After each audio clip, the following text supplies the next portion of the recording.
Hello दोस्तों, आपका बहुत बहुत स्वागत है हमारे YouTube चैनल जानकारी की दुकान पर। आज हम जानेंगे जेनसेन हुआंग के बारे में। ये कौन है? जेनसेन हुआंग अमेरिकी व्यवसायी, इलेक्ट्रिकल इंजीनियर और एनवीडिया के सीईओ हैं।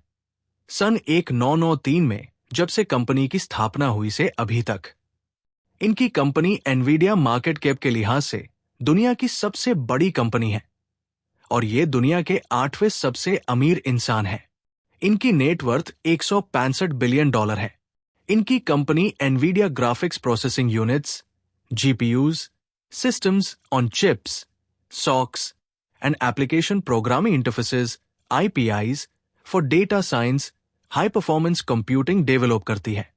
हुआंग के पास ताइवान और अमेरिका दोनों देशों की नागरिकता है।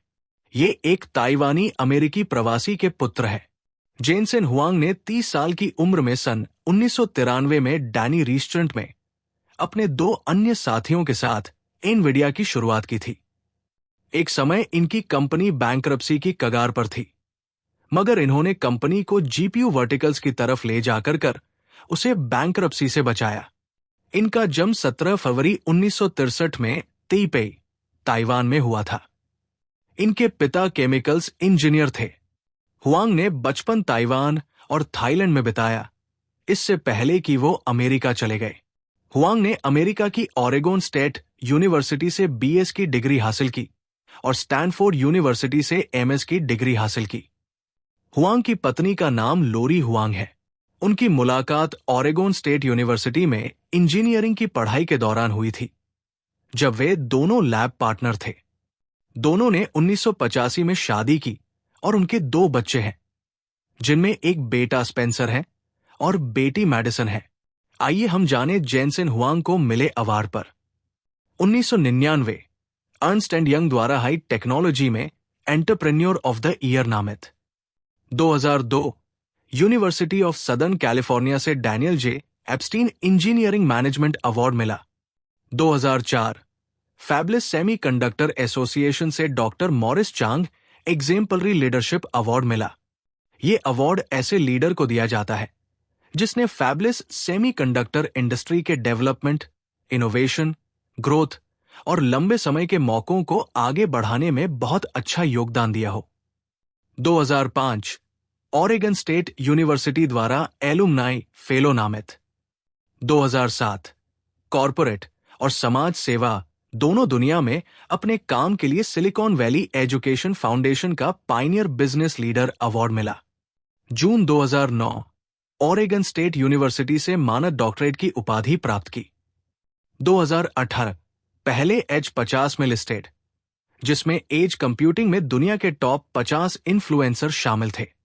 अक्टूबर 2019 हार्वर्ड बिजनेस रिव्यू ने दुनिया का सबसे अच्छा परफॉर्म करने वाला सीईओ चुना। 2020 IEEE फाउंडर्स मेडल से सम्मानित। नवंबर 2020 ऑटोमोटिव न्यूज यूरोप यूरोस्टार्स द्वारा supplier CEO of the year नामित किया गया। नवंबर 2020 नेशनल ताइवान यूनिवर्सिटी से मानद डॉक्टरेट की उपाधि प्राप्त की। अगस्त 2021 सेमीकंडक्टर इंडस्ट्री एसोसिएशन सिया से रॉबर्ट एन नॉयस अवार्ड मिला, जो इंडस्ट्री का सबसे बड़ा सम्मान है। 2021 और 2024 टाइम 100 में शामिल किया गया, जो दुनिया के 100 सबसे प्रभावशाली लोगों की टाइम की सालाना लिस्ट है। दिसंबर 2023 द इकोनॉमिस्ट द्वारा 2023 का सर्वश्रेष्ठ सीईओ नामित। 2023 और 2024 टाइम की एआई में 100 सबसे प्रभावशाली लोगों की सूची में शामिल टाइम 100 एआई। फरवरी 2024 high power graphics processing units artificial intelligence क्रांति को बढ़ावा देने के लिए नेशनल एकेडमी ऑफ इंजीनियरिंग के लिए चुने गए। मई 2024 गोल्ड हाउस द्वारा एक सम्मान के रूप में मान्यता दी गई। सितंबर 2024 industrial technology research institute (ITRI) के फेलो के तौर पर चुने गए। नवंबर 2024 फॉर्च्यून मैगजीन ने बिजनेस में 100 सबसे पावरफुल लोगों की अपनी पहली लिस्ट में दूसरा स्थान पाया। नवंबर 2024 Hong Kong university of science and technology से मानद डॉक्टरेट की उपाधि प्राप्त की।